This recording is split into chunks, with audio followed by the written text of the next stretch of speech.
Hi!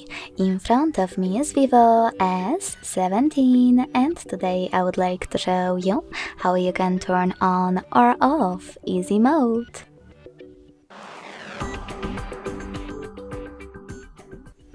You need to begin by going into settings and tapping on lock screen and wallpaper. Now click on simple mode